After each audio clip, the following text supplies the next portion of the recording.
At the White House. যুক্তরাষ্ট্র এবং বিশ্বের সব মুসলিমকে পবিত্র রমজান মাসে শুভেচ্ছা জানিয়েছেন মার্কিন প্রেসিডেন্ট ডোনাল্ড ট্রাম্প।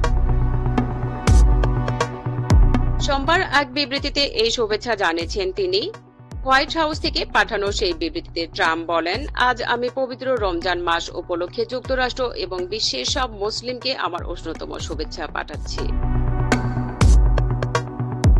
রোজা, প্রার্থনা এবং পরিবার পরিজনদের সঙ্গে সম্মেলনের জন্য রমজান একটি পবিত্র মাস। এর পাশাপাশি পবিত্র এবং পুণ্যময় জীবনের জন্য আশা, সাহস এবং অনুপ্রেরণার সঞ্চারের সময় এই মাস।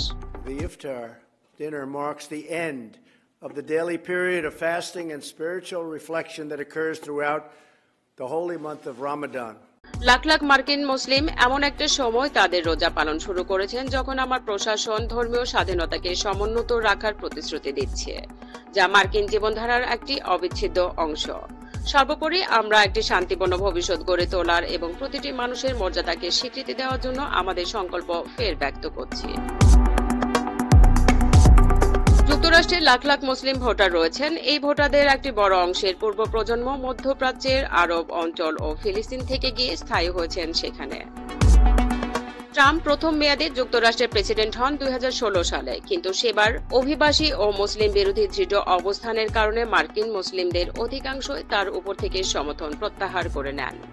2020 সালের নির্বাচনে তৎকালীন ডেমোক্র্যাট প্রার্থী জো বাইডেনের কাছে তার পরাজিত হওয়ার একটি বড় কারণ ছিল এটি।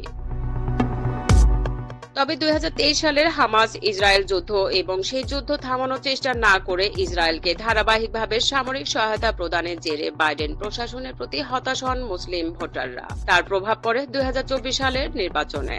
এই নির্বাচনে বিপুল সংখ্যক মুসলিম ভোটারের সমর্থন পেয়েছেন ট্রাম্প। পলি আক্তার, SBS বাংলা।